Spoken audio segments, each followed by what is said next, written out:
introduction of our next speaker.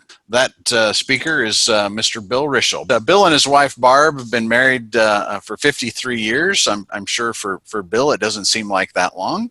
Barb might be a little different story. I see Bill chuckling. So, but they've been a great team and partnership for a long time and have dedicated their entire life to the cattle industry.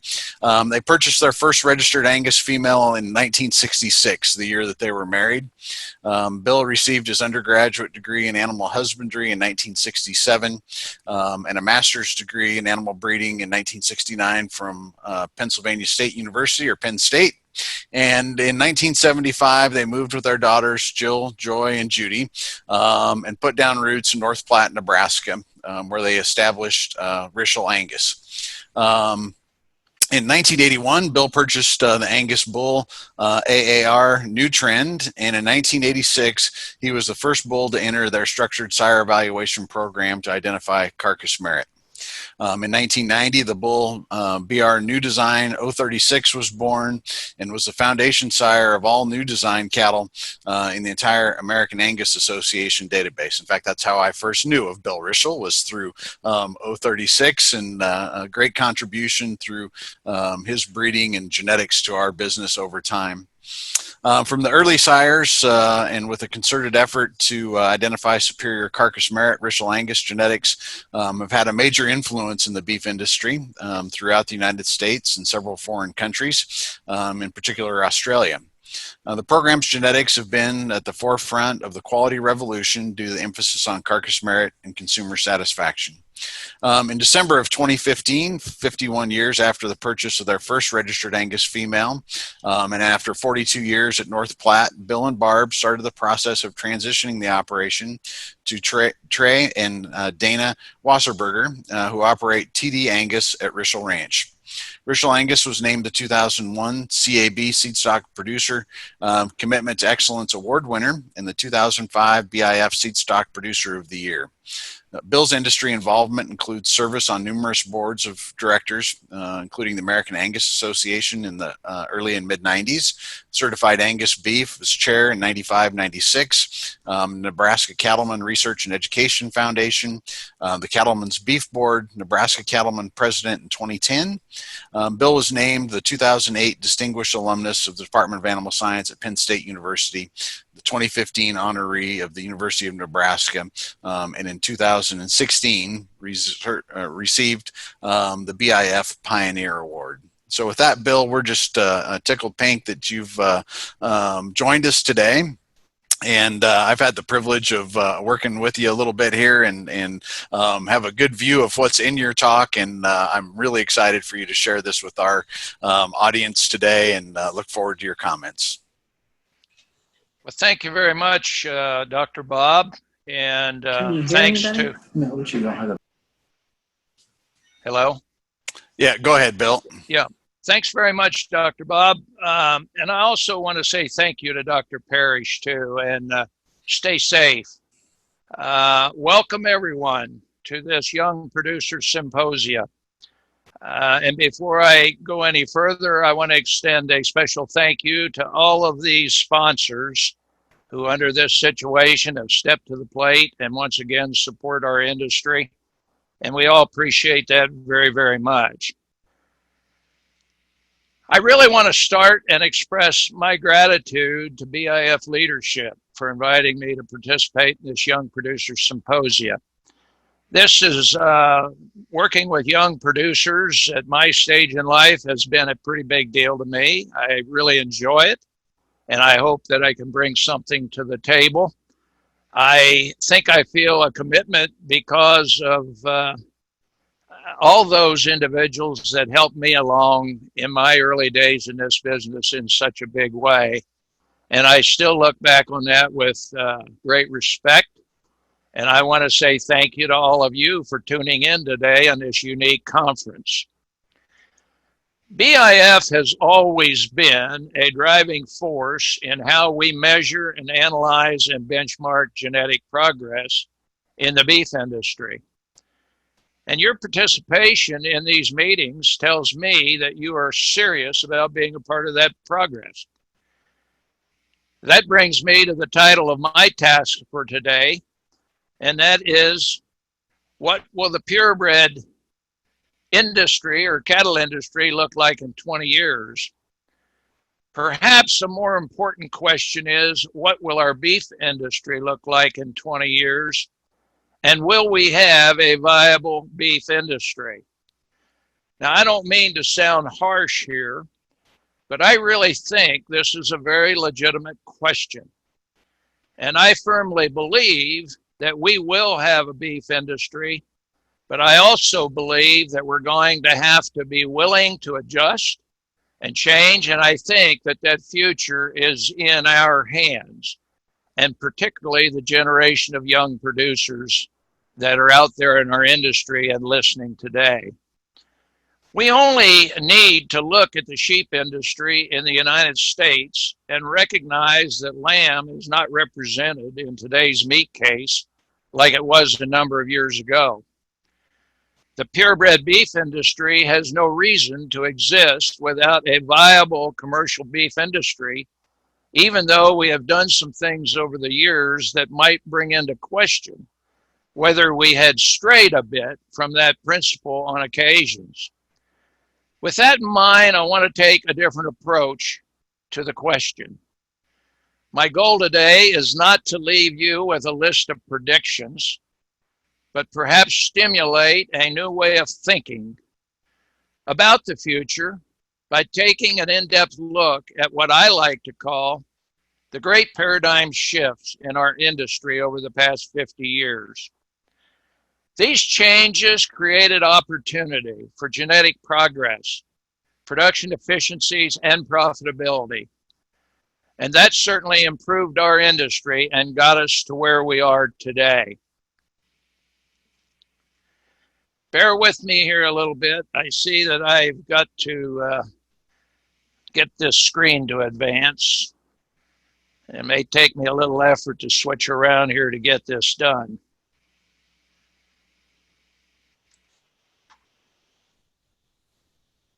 Bob, can you help me get to the bottom of that screen again?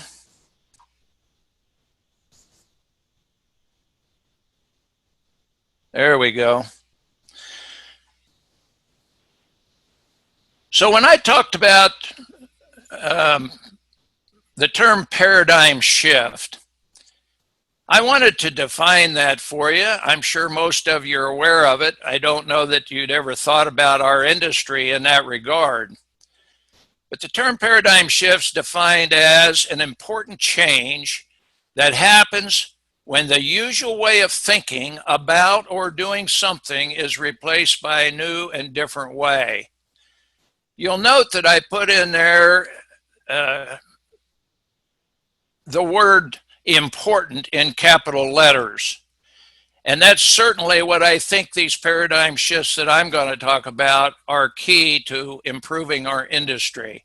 How extremely important they were, not just at the time, but from that time forward. I want to encourage everyone engaged in this Young Producer Symposia to not just consider the importance of paradigm shifts in our industry, but how you might apply the paradigm shift philosophy to your everyday management decisions in your individual enterprises.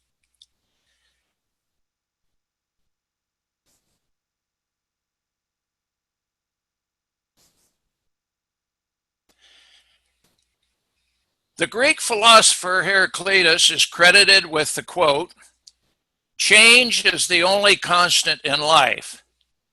I'm sure most everybody listening today has heard that in one form or another over time, but I think it's still very important to repeat. And I would like to add to that the only thing that is not constant is the speed at which it will change.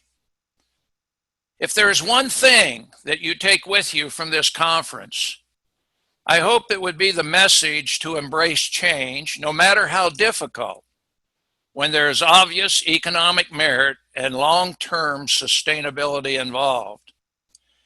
These industry changes that I'm going to speak about are today woven into the fabric of our industry. And in some cases, we definitely take them for granted. It is always good to reflect and think where our industry would be without them. The very first of these great paradigm shifts, in my opinion, would be the development of performance records programs in the industry. Now, some of you might look at that and say, well, why are we talking about that?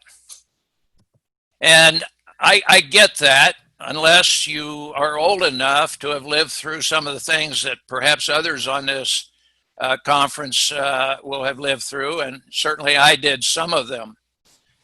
I think it's fair to say that the concept of performance records is to a large degree taken for granted today because it's woven into the fabric of our business models.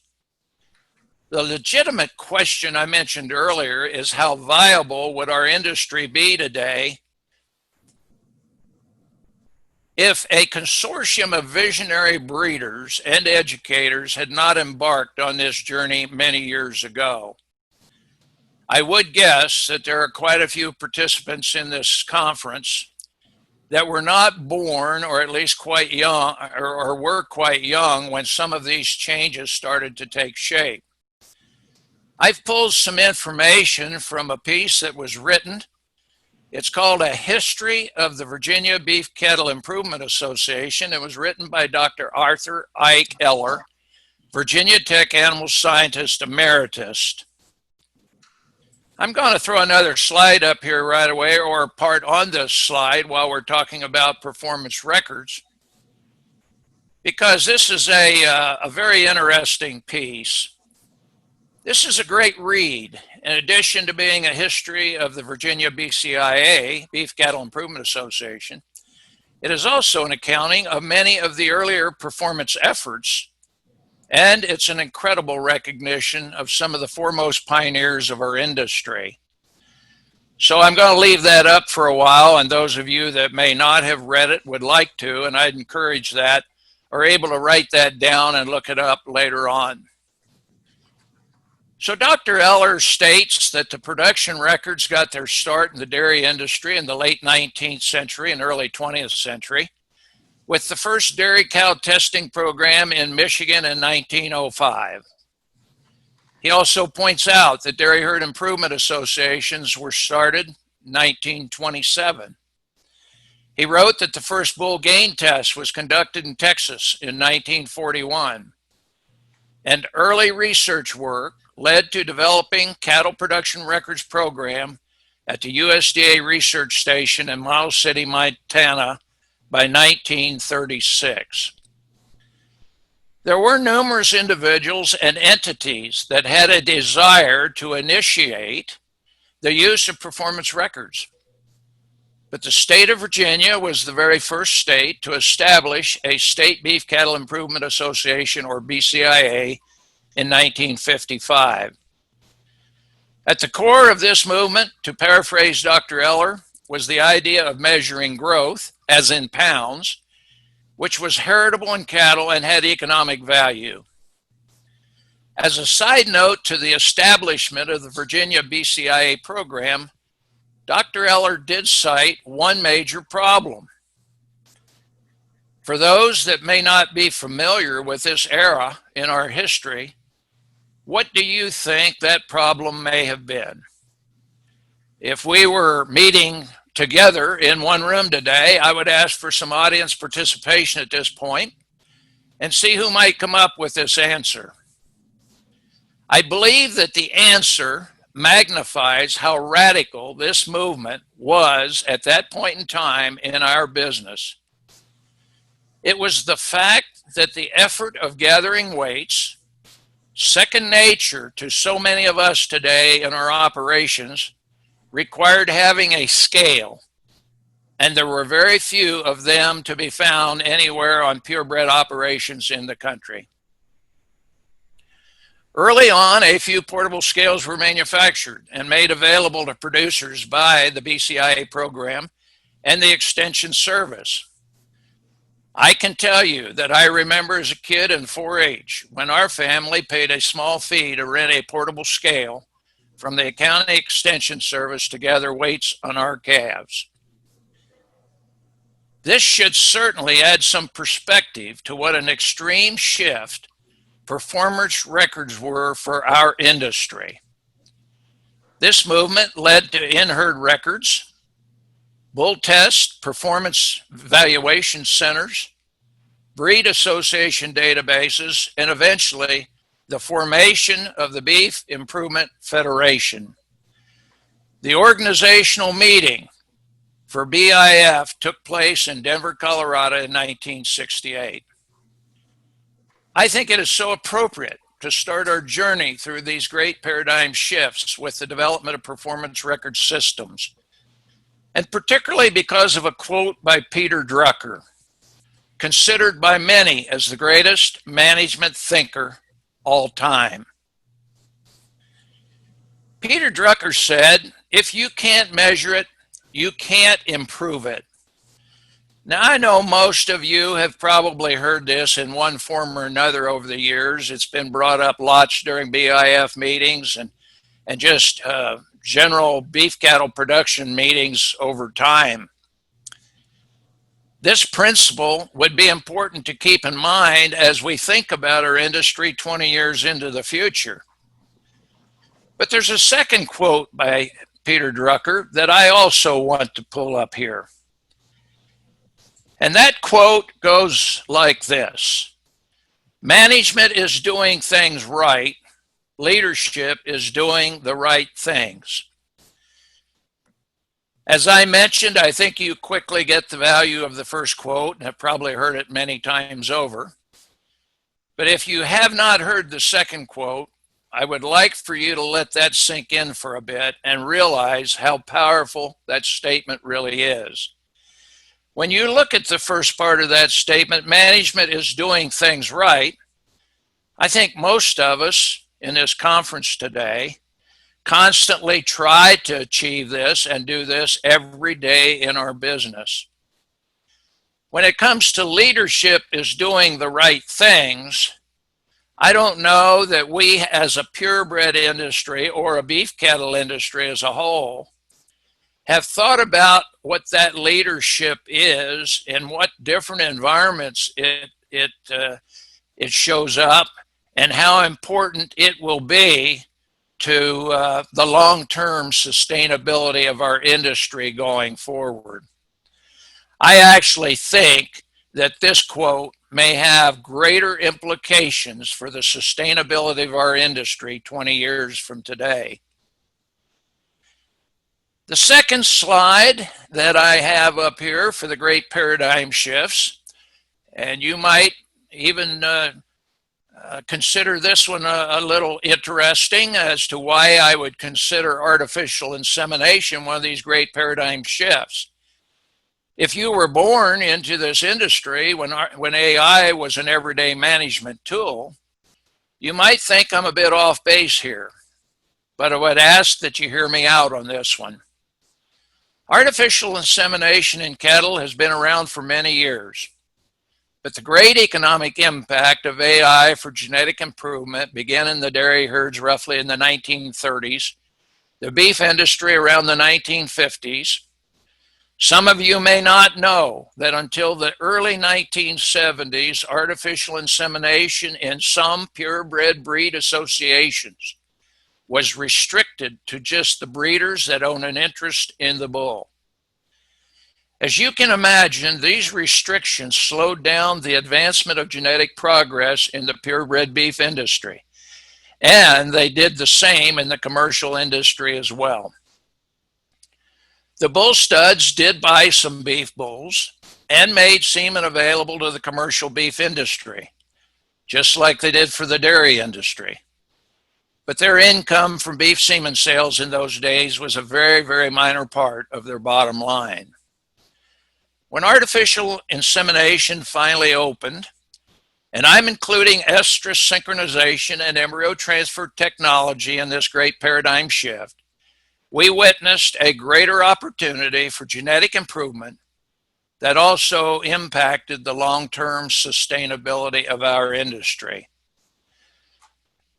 So I'm going to leave performance and genetics for a moment, and I want to go to my third paradigm shift, which I personally witnessed in 1971.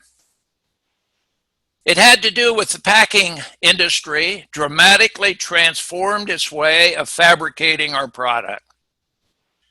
I had the opportunity to visit Iowa Beef Processors plant at Dakota City, Nebraska. And I actually observed the world's first cryovac process box beef fabrication facility in operation anywhere in the world. It really simply was just plain overwhelming to me at the time and had an enormous impact on how I viewed many things in our industry from that day forward. The idea of not shipping hanging sides, which would then be fabricated behind the meat counters in supermarkets and stores, and instead shipping boxes that stacked in refrigerated trucks more efficiently with more saleable pounds of product, had a monumental impact on the cost of delivery of product to purveyors, distributors, retailers, and food service. I even believe that improvements like box beef along the way advanced the value of safety of our product due to those processes. And any time that we strive for change that will improve beef demand and sustainability, we are on a good path. So my fourth great paradigm shift took place in 1978 when 5 individuals had a vision to launch a program called Certified Angus Beef. It was the very first ever branded beef specification, third-party verified product in our industry. While this concept is not a new idea in other industries, CAB was the first in our industry to put a name on a product with strict live and carcass specifications, emphasizing consistency and consumer satisfaction. So with that, many branded programs started to come onto the scene. Many of them with different specifications, but at least the purpose of consistency, of saying what the product was, of standing behind the product, was a pretty new concept to our business and our industry, and I might say to our consuming public. So branded programs led the charge for the following 15 to 20 years, I would say, to help reverse the serious decline in beef demand. And by the mid-1980s, our industry developed a program called the Beef Checkoff that added tremendous financial resources that helped to push beef demand in a positive direction and is still doing that in a very big way today. My fifth great paradigm shift is just a continuation of this concept of the checkoff. The paradigm shift that I want to talk about was called the Beef Promotion and Research Act, which was passed as part of the 1985 Farm Bill. This act authorized the Beef Promotion and Research Order, which lays out the specific structure and operational requirements for the Beef Promotion and Research Program, or as we generally refer to it as the Beef Checkoff Program. And this is also why that you often hear it referred to as applying or working under the auspices or the regulations of the Act and the Order. The Checkoff is a producer-funded and managed program that has advanced beef safety, convenience products, nutritional value of beef, and muscle profiling research, which I like to call the gift that keeps on giving, to create consumer-friendly products and beef demand. I might also add that the United States Secretary of Agriculture has oversight and audit responsibility over this program, guaranteeing that the dollars are spent in accordance with the act and the order. This is a really good time to refer to my earlier comment about the sheep industry and the amount of lamb that we see in retail cases today. I can't help but think, and sometimes it's quite disturbing to think about where we might be today in this industry if these forward-looking programs taking the lead to tell the story of beef and promote beef demand had not been initiated.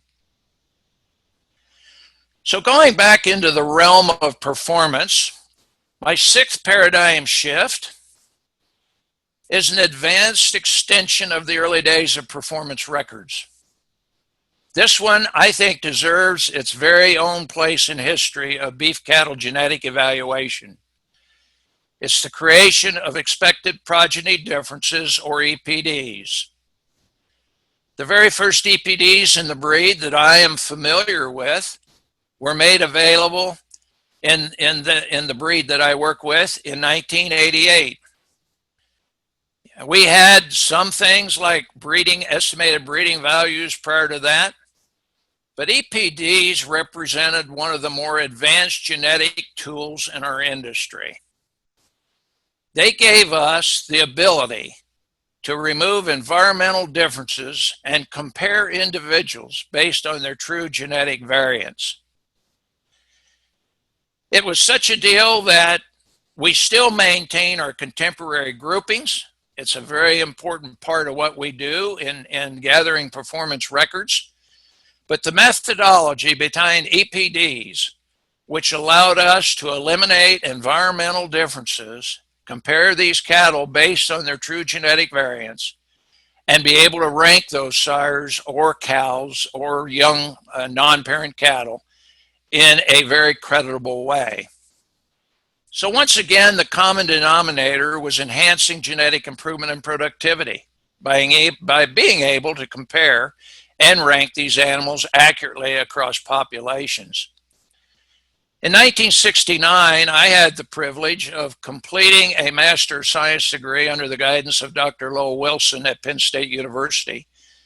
And my thesis was effects of sire and ranch on live and carcass characteristics of beef cattle and estimates of genetic parameters. This study actually confirmed, well, let me preface this a little bit because I owe a debt here, a shout out to Dr. Ray Woodward, who many of you on this conference will recognize as being one of the great pioneers of our business, and particularly in the area of performance programs and performance records.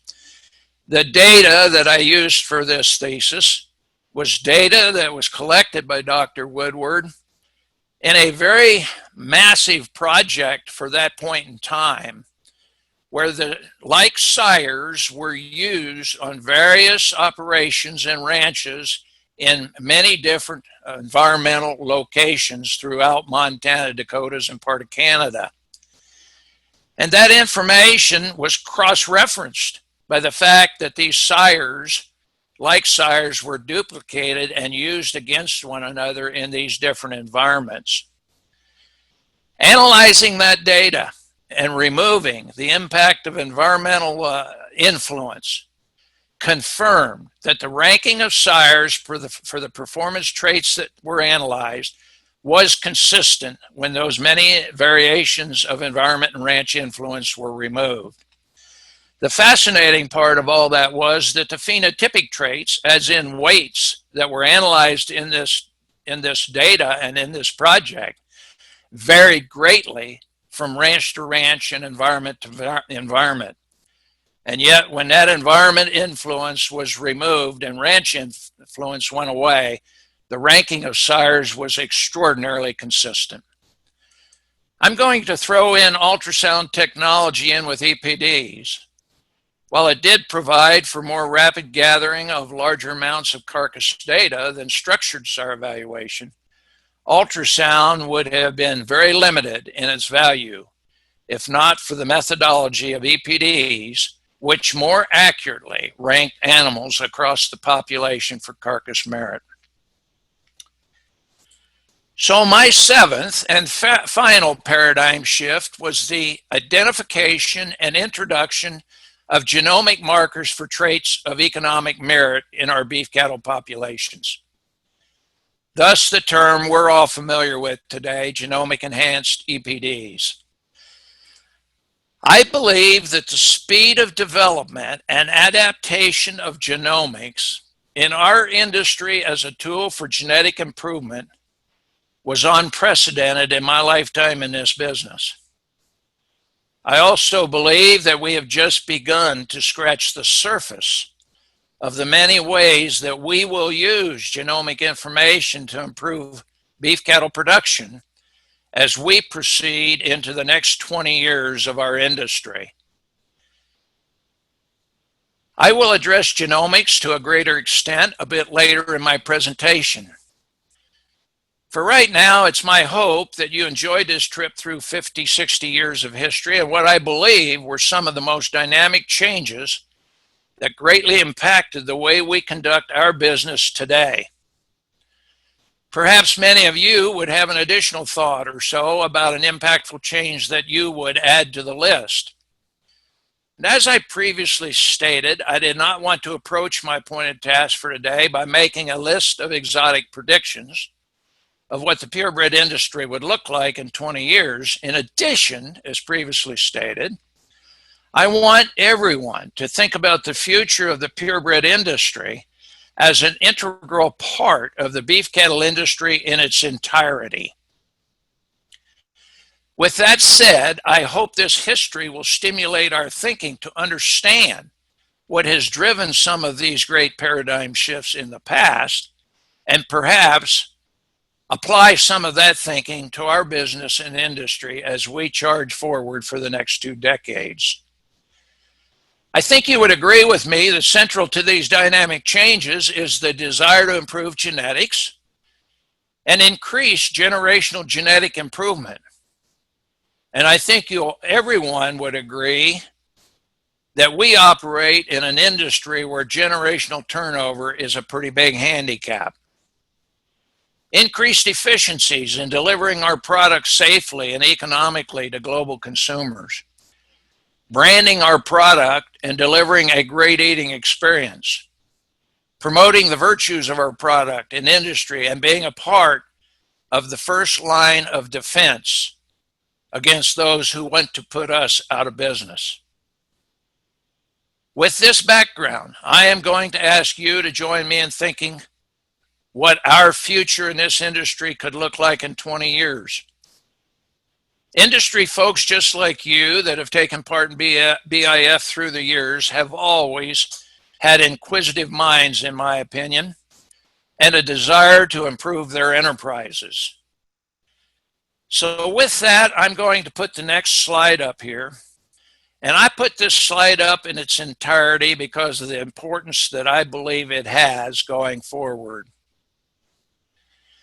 20 years from today, we may look back and proclaim the greatest paradigm shift was our ability to accept change and move from an industry that has been primarily a production-oriented business to one that is focused on not only providing a great product to consumers, but connects with consumers in a way that they also appreciate and understand what we do is regenerative and sustainable.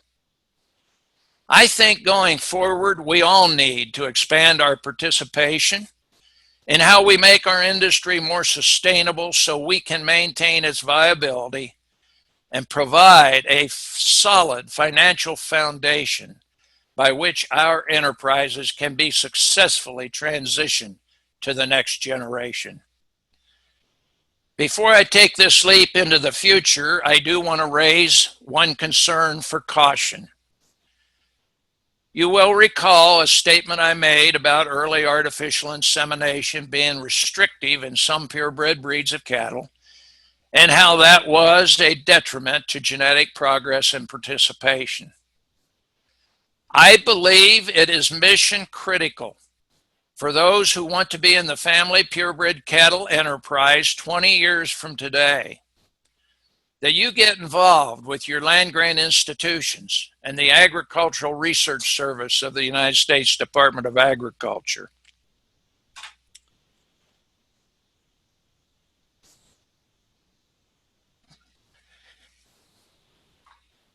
I have always believed that it is very important to keep as much research as possible in the public domain, where it's available to anyone who wants to carve out a living in this business.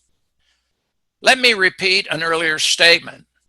I believe the speed of development and adaptation of genomics in our industry as a tool for genetic improvement is unprecedented. Here is the word of caution.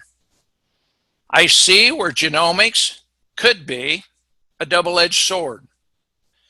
Without a major investment in land, cattle, or equipment, an enterprising capital investment company could conduct research on industry-critical genetic advancements, possibly patent the products, and reap the royalties with, shall we say, little skin in the game.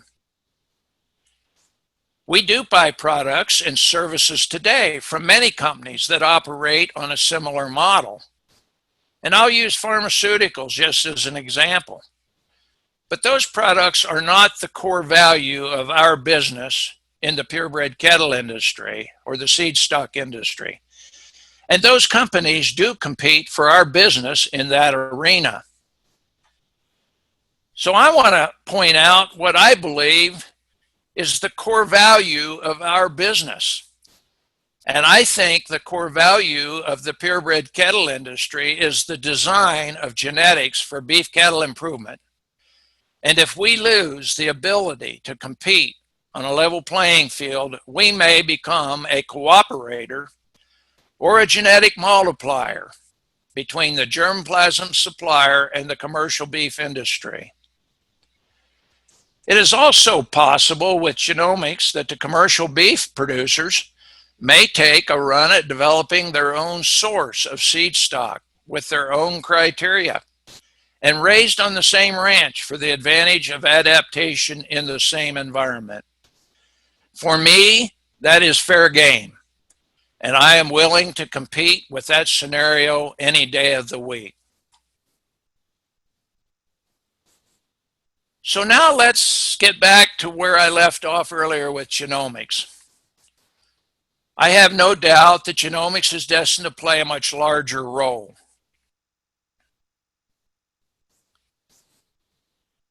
In addition to creating higher accuracies for traits we currently measure, I believe genomics can have a major impact on understanding the microbiome of the beef animal and assist us in genetic selection for a more powerful bovine immune system.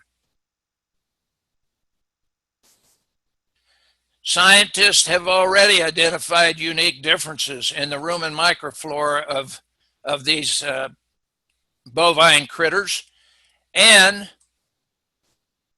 excuse me just a minute.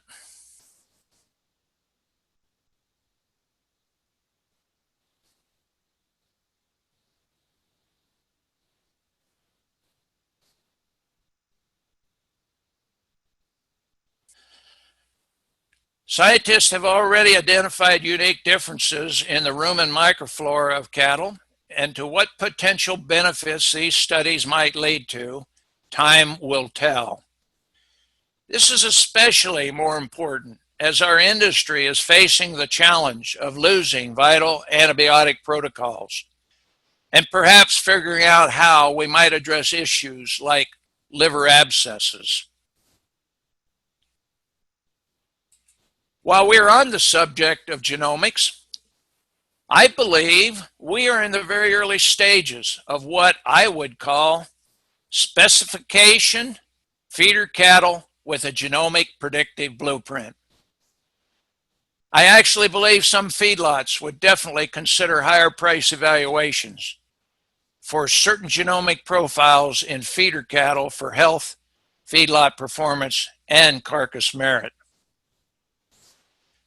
Because feed efficiency is already creating talk, and some very astute cattlemen are pursuing it, I believe sooner rather than later we will see a major push for utilizing measurable differences in feed efficiency in our selection process.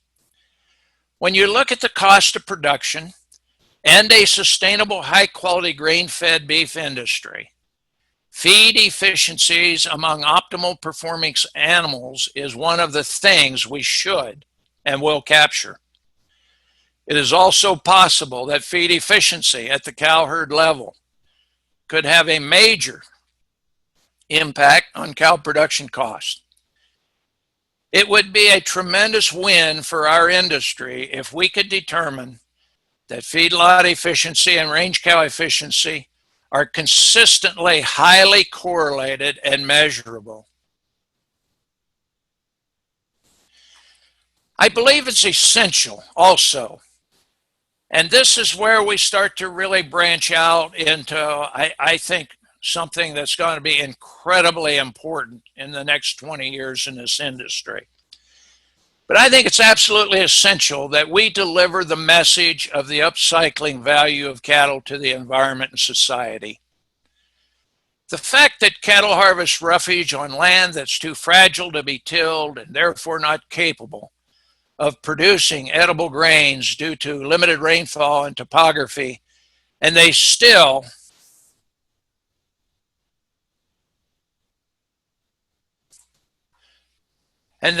deliver one of the most nutrient-dense and powerful proteins known to mankind is a great message.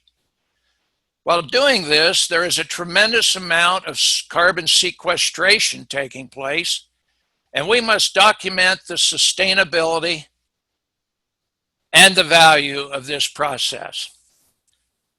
With that, I'm going to divert just a little bit from the main dialogue here that I had written down, because a few days after I had sent my presentation and slides to the planners for BIF, I ran across an article by Amanda Radke in Beef Daily. And I just had to include this in this presentation because if you haven't seen it, I want everybody on this conference to know about it and to be able to look it up and read about it. Extremely important. The article is an outstanding summation. If I mentioned, it's an article by Amanda Radke in Beef Daily. The article is an outstanding summation of work by Dr. Frank Mitloehner, who is a professor and air quality specialist at the University of California, Davis, in the Department of Animal Science. It's a great explanation of the difference between the impact of cattle on the environment versus the fossil fuel cycle and impact on the environment. Due to the importance that I place on what I believe can be the regenerative and sustainability claims of our industry and the upcycling value of cattle to the environment and society, I wanted to share that information with you. For that article, for reference, if you'd like to write it down, it's called Mitloehner Clears the Air on Fossil Fuels, Cattle, and Climate Change. If some of you don't get that right away, somebody at BIF will be able to send it to you or contact me personally, and I'd be tickled to death to forward that. So I believe that the industry needs to get serious about an industry-wide, independent, third-party verified traceability program for rapid response to major disease outbreak. The United States is one of 2 major beef-producing countries in the world that does not have such a traceability program.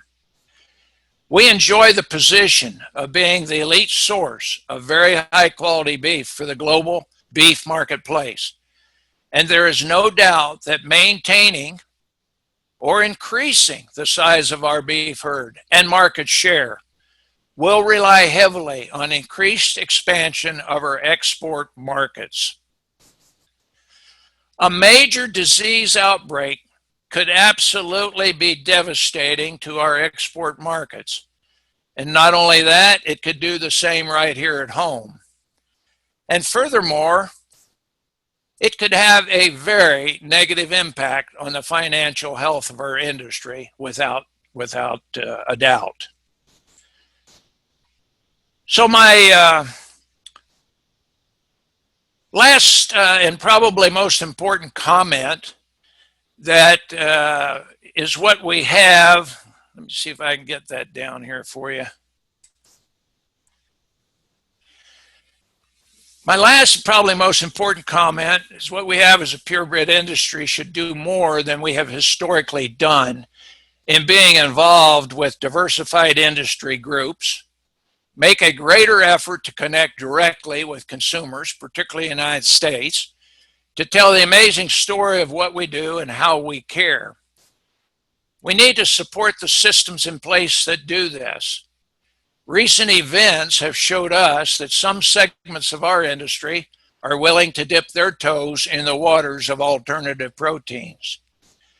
It is paramount that all of us in the production segment of the beef industry deliver a unified message to consumers. There truly is no protein, animal or otherwise, that is more natural than beef.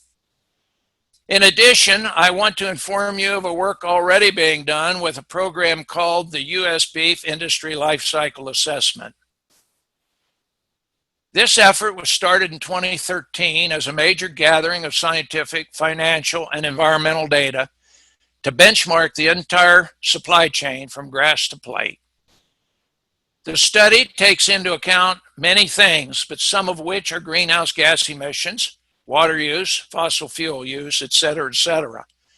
But many of those things that we are being commented about in our industry or from those outside of our industry, and I think that we do have a great story. Some of the financial data that was incorporated into the foundation of this effort was beef production financial data provided by U.S. Mark at Clay Center, Nebraska. The effort for this life cycle assessment is being led by Dr. Sarah Place, Senior Director for Sustainable Beef at the National Cattlemen's Beef Association. If you're not familiar with her work, you need to be, and I strongly encourage it. We're very fortunate to have her spearheading this project. And the good news is that because this effort relates to industry and environmental sustainability in promoting our product to consumers, the work is funded by Your Beef Checkoff. The effort directly addresses concerns that some consumers have expressed about environmental impacts of our industry. It is the first effort of its kind that has already provided some great insight about where we are as an industry, and it has delivered some good results for practices already in place. Remember my comment about what we do and who we are.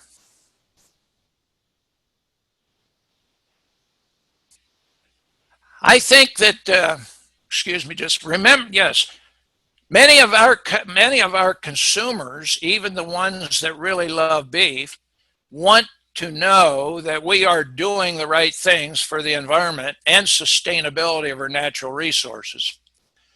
I happen to be one, and I think many of you will agree, that most of us, without question, have always been good stewards of our resources. In many cases, that's why we're still here. But I'm very comfortable suggesting that being able to document how we work to constantly improve our environmental practices will become one of those great paradigm shifts that your generation will reflect back on 20 years from today. I truly regret that we could not all be together for this BIF conference, but want you to know what a privilege it is for me to address this Young Producers Symposium.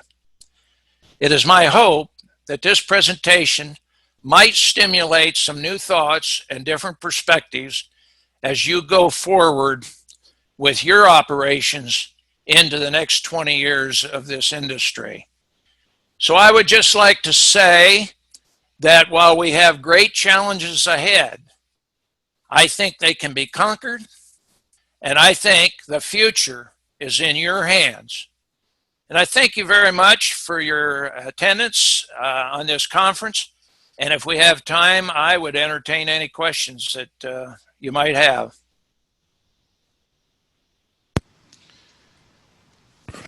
Great, thanks, Bill. That was outstanding. This is Bob at Yes. K-State again, and just want to pass. We do have a few questions that came in, and encourage everybody to, if you would use the Q&A window to post your questions. That'll make it a lot easier for our panelist team to manage those as they come in. I'll try, and I see a few over in the chat bar. I'll try and pull those out, but if you would please use the Q&A, and if you need to find that, I think on the attendee side, it's at the bottom of your screen. It just says Q&A, and if you click that, it'll pop open a little window that's got a spot for you to type your questions in. But a little side note before I get to that, I was monitoring the chat session here, and a gentleman named Brian from South Africa commented up, "A privilege to sit in South Africa and hear such a top panel of speakers." So Rishel, good job, buddy. Fantastic.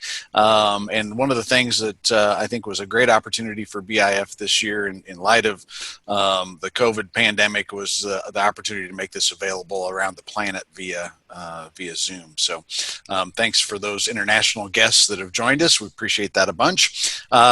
First question I'll post to you, and I see several rolling in here on the Q&A panel. But one out of the chat side from Connie Mushrush here in Kansas.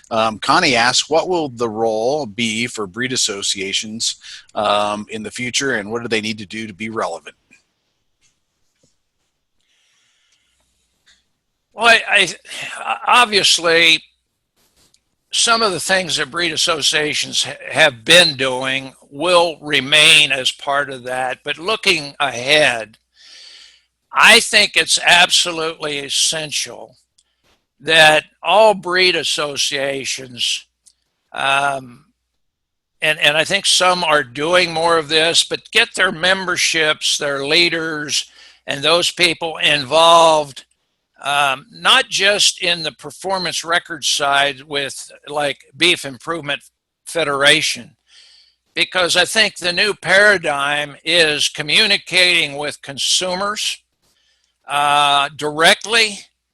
As I mentioned about the deal with some of our members of our segments, certain segments of our industry dipping their toes in the waters of alternative proteins, I don't necessarily think we're going to be able to depend on some of those segments to promote the real regenerative value and the upcycling of beef.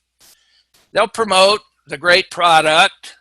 It'll have to be price competitive, but I think going forward, one of the most important things we all have to do, and purebred breed associations as well, they have to become engaged in a greater player in this whole industry, at least telling the story, communicating with consumers.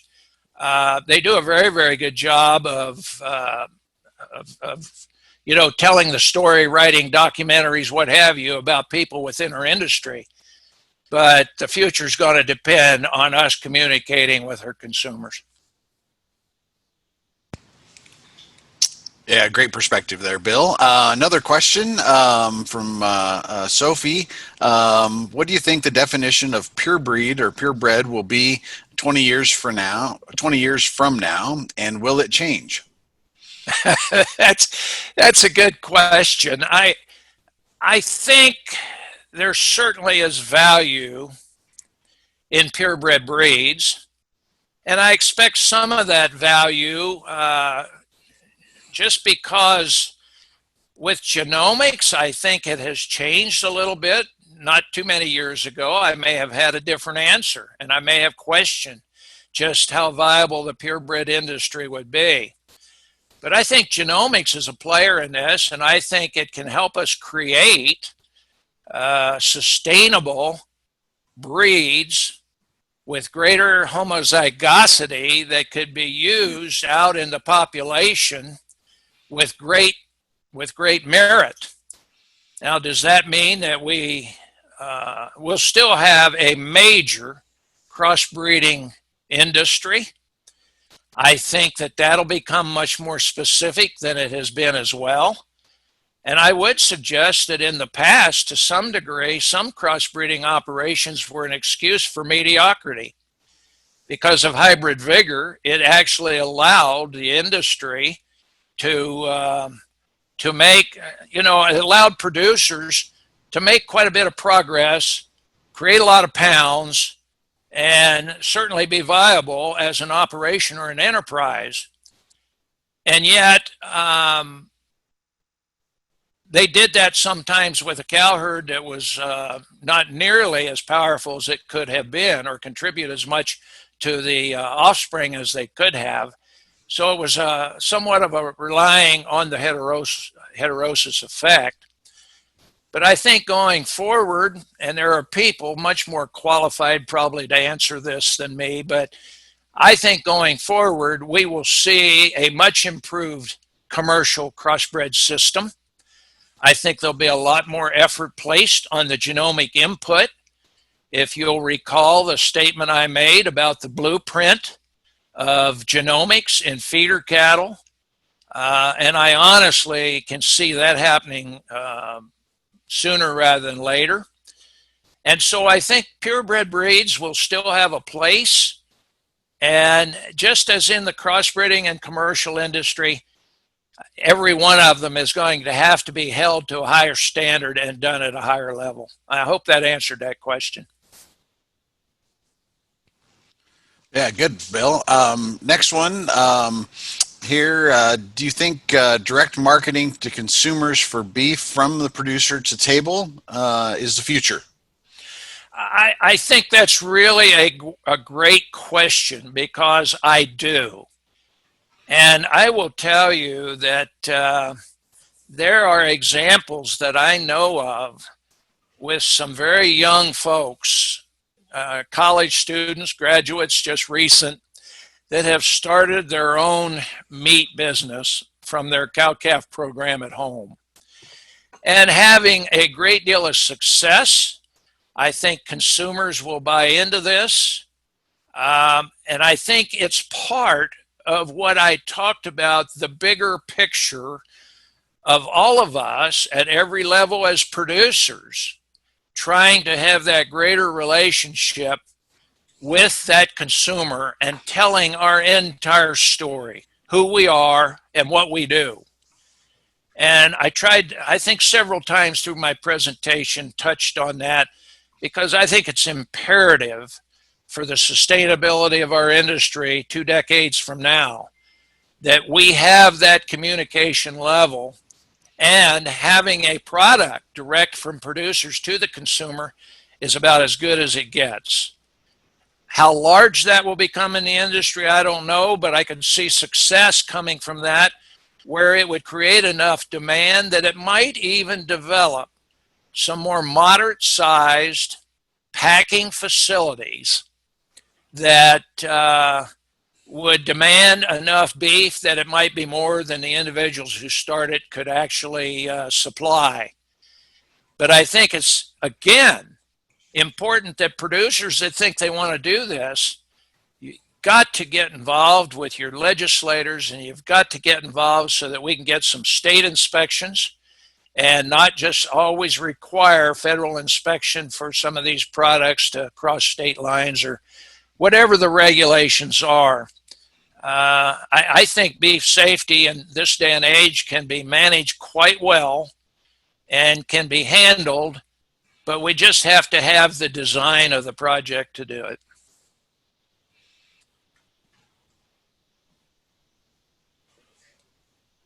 Great, thanks, Bill. Next one was actually a request for the article that you mentioned from Amanda Radke, that editorial piece, and I posted a link to that in the chat and sent it on the Q&A as well. So fantastic. That one should be off the list. So that one was that's a great piece, and I'm glad you pulled that one out. So Bob, to that point, just let me share with everybody that many of these things I talked about are so ingrained in our future, how we go forward, that just like Dr. Mitloner's work and that information, that could be a 2-hour seminar all on its own. And many of these paradigm shifts are just exactly the same. I barely scratched the surface on how these things have impacted us, and that will happen more and more as we go forward. Yep, great. Let's see here.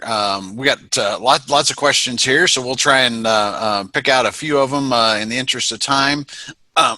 You already hit a little bit at this one in your sort of growth of the packing segment, but Trey expresses some concerns about concentration in the packing sector.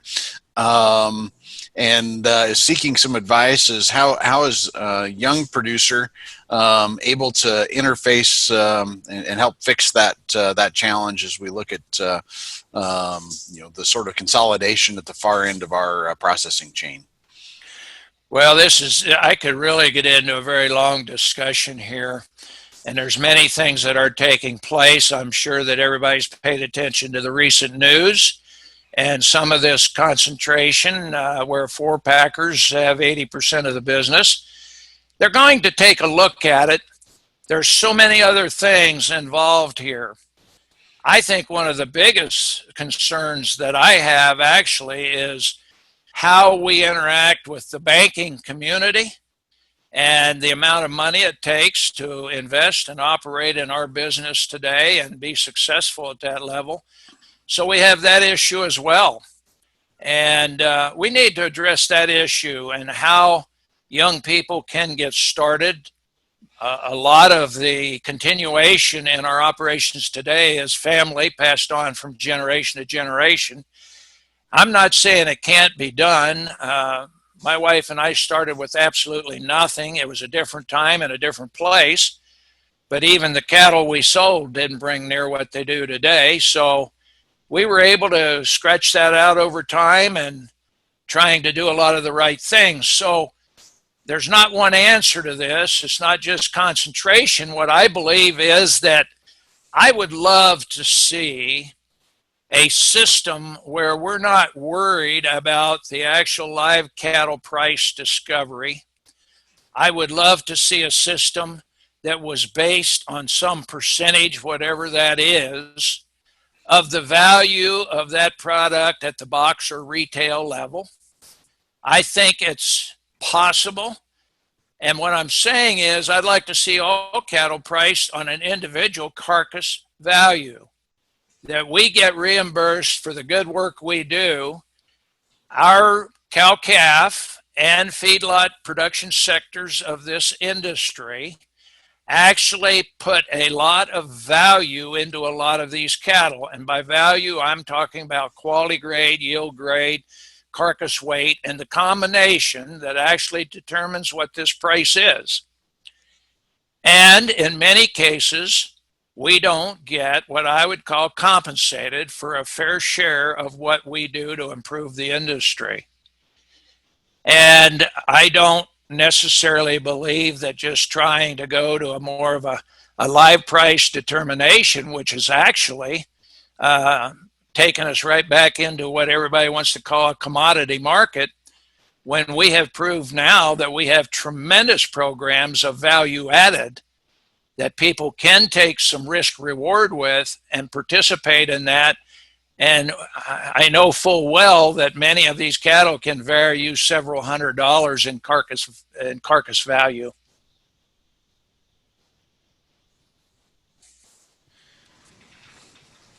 Great, thanks, Bill. We got maybe if you'll take a few minutes, can you see the Q&A window, Yeah. Bill?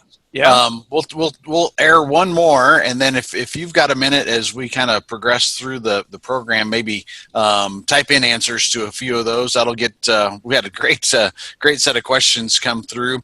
I'm going to cherry pick another one out that I think hits towards our future and sustainability, and that's what are some practical ways producers can document and share their sustainability efforts. Yeah, environmental programs, a lot of states have environmental programs where it's a competition. Some of the national cattle organizations look at environmental programs, and to the extent that people put a lot of work into conservation practices and health practices, water resources, fencing out streams, on and on and on and on. There's people on this call that I'll bet could just name you, 20 things right off the top of their head that they do every day. And so all of these type programs are great promotions for our industry, and we just need to keep doing those. But I think I'm answering your question is that participate in these conservation programs for your resources. Most of you are doing it anyway. Windbreaks, talk about wildlife and what we contribute there. It goes on, and all of those things are really valuable pieces to pass along to the consumers that we supply this great product with. Great, thanks, Bill. And if you wouldn't mind, try and answer a few of those. You can just type them out from the panelist side here. Appreciate everybody sending those in. What a great set of questions. And I think, Bill, you did a fantastic job. I've already gotten a couple. I'm monitoring an email thread over here too. A couple of emails about how great a job you did. So thanks for your time and investment in putting this message together. I think easy set it out of the park, and really sets our program up for the next couple of days quite well as we talk about more sustainability issues and how we can use genetics to meet those needs, and also do a better job talking to and producing products that meet the needs and demands of our consumers. So, Bill, as always, fantastic job. Great interacting with you here today, and we look forward to having you continue on board here with the program today. Thanks, Bill. Thanks so much, Bob. Blessings to everyone out there.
The state of Iowa and Iowa State University are proud to host the 2021 Beef Improvement Federation Annual Research Symposium and Convention. The convention will be located in downtown Des Moines with easy access to the airport, hotels, and local restaurants. Iowa State University is just north with its research and teaching farms. Join us in Iowa and experience how Iowa provides the beef industry with innovation to application.